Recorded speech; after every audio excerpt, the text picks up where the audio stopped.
Hey friends, welcome back to Guess What? Compliance can be simple. I'm your host, Dr. Natasha Guess, and I'm the founder of Guess Compliance Consultant LLC, where I work with small and mid-sized healthcare practices to build compliance systems that actually function in real operational environments. Now, we are 7 episodes in the Compliance in the Workflow series, and today we're talking about what happens when something goes wrong. Because, as we know, something always eventually goes wrong. In every organization of every size, with the best policies and the most well-trained staff, something will go wrong. Now, there will be a moment that will come when a potential incident occurs and your organization or practice has to respond. And here is what I need you to understand before we walk through the steps. How an organization or a practice responds to an incident often matters more than the incident itself. And regulators, they rarely penalize organizations for isolated mistakes. What they do penalize is the absence of structure around those mistakes, meaning lack of documentation, patterns of inaction, repeated issues without any corrections, and an organization that responds to an incident with a clear, documented, structured process demonstrates compliance maturity. And compliance maturity is what protects your practice or organization during investigations. Now, let's walk through the 5 steps. Step 1 is what I call pause and preserve. This is the step that most organizations get wrong because it goes against the most natural human instinct. When something goes wrong, we want to fix it immediately. We want to make the problem go away. Someone wants to delete the email. Someone wants to reset the password. And someone wants to clean up whatever happened before anyone else sees it. That is human instinct. We all have it. But that instinct creates risk. And when something creates risk, you have to know how to mitigate it. Now, the correct first response when a potential incident is discovered is for you to pause. You secure affected systems to prevent further exposure.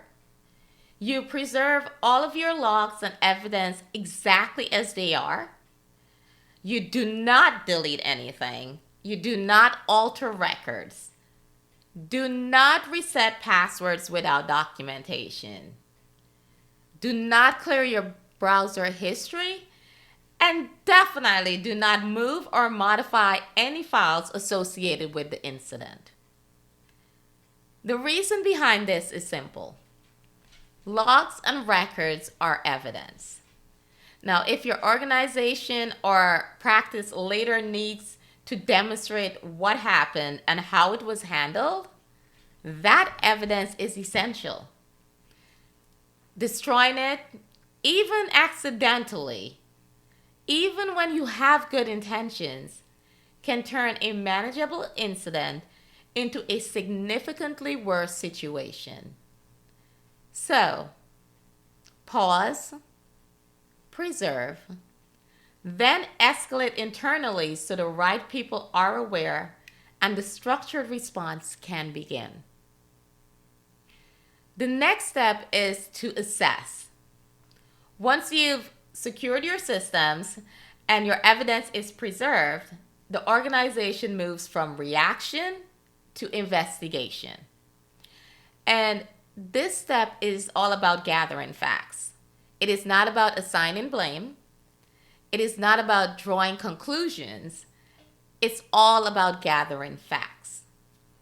Now, the questions to answer at this stage are these. What happened? When did it happen? What information was involved? Who had access? Was the information actually viewed or acquired? And is there documentation that supports the facts you are gathering?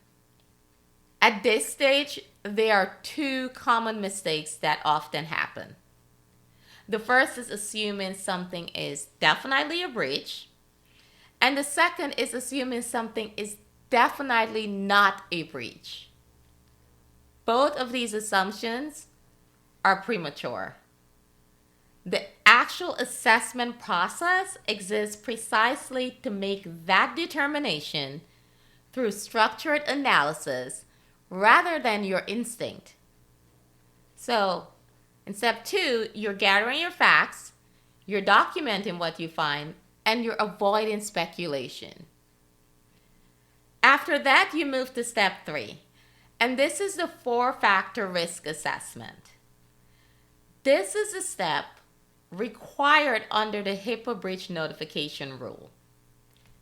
It is the formal analysis that determines whether a breach occurred and whether notification obligations are triggered. The 4 factors are these. Factor 1, the nature and extent of the protected health information involved, meaning what type of information was exposed, because a name alone carries less risk than a name combined with a diagnosis, a social security number, or substance use treatment information. The more sensitive and the more complete the information, the higher the potential risk. Factor 2 is about the unauthorized person. Who had access to the information? Was it a healthcare provider who had their own privacy obligations? Was it an unknown person who found a lost device? The identity and capability of the unauthorized person affects the likelihood that the information was used harmfully. The next factor is whether the information was actually acquired or viewed. In this step, can your organization demonstrate that the information was not accessed? In many cases, the answer to that is no. And when your organization or practice cannot demonstrate that the information was not accessed, HIPAA presumes that it was. Factor 4 deals with the extent to which risk was mitigated. So you're asking, were there steps taken that reduced the potential harm? Was the information recovered quickly? Was the unauthorized recipient notified of the error and asked to destroy the information? Mitigation does not eliminate the breach, but it can affect the risk level. Now, the outcome of this assessment will determine what comes next. After you've done this 4-factor assessment, the next step is to determine notification. If the assessment concludes that there is more than a low probability the information was compromised, you have a breach that occurred, and notification obligations are triggered. And those obligations include notifying affected individuals without unreasonable delay and no later than 60 days from the date the breach was discovered. It also includes notifying the Department of Health and Human Services. And it may also include notifying prominent media outlets if the breach affects 500 or more individuals in a single state or jurisdiction. And I want you to remember that the 60-day timeline, it is not a soft deadline. It is a regulatory requirement, and it begins from the date the breach was discovered, not the date the assessment was completed. Now, even when the assessment concludes that notification is not required, that conclusion must be documented. The assessment must be documented. The reasoning must be documented. Because if questions are ever asked, the documentation is the answer. I've added a step 5, and that is to document and improve. And this step is where compliance maturity is demonstrated. It is a step that separates organizations that recover from incidents cleanly from the organizations that face the same incidents again. Documentation at this stage includes what happened, when it happened, who was involved, what systems were accessed, the 4-factor analysis and its conclusion, and any corrective actions you've taken, any retraining that was completed, and any policy updates made as a result of the actual incident. After your documentation, you move to improvement. Every incident reveals something about the organization or the practices system. It may be a gap in access controls. It may be a communication channel that was not secured. It may be a workflow that no longer matched the policy, or a staff member who did not know the escalation pathway. Each of those revelations is an opportunity to strengthen the system so the same gap does not reopen. And organizations that treat incidents as system improvement opportunities, they build compliance maturity over time. The ones that treat incidents as problems to be survived and forgotten, they repeat them. I know that was a lot, but here's what I want you to take away from this episode. 5 steps. Pause and preserve. Assess.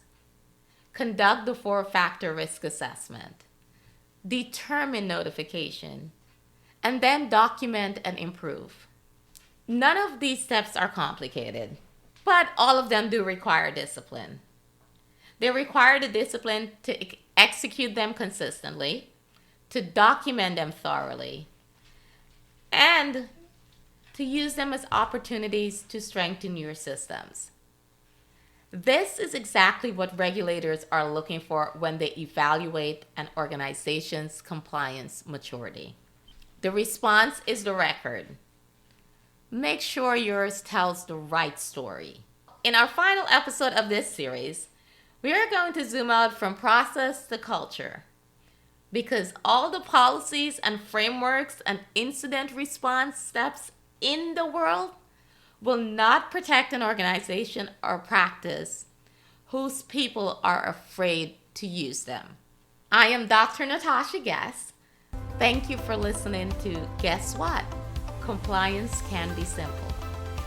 Now, if today's episode made you think about whether your team knows what to do when something goes wrong, let us build that framework together. Schedule your free discovery call using the link in the show notes, and I'll see you in the next episode. Until then, keep it simple, stay compliant, and protect your patients.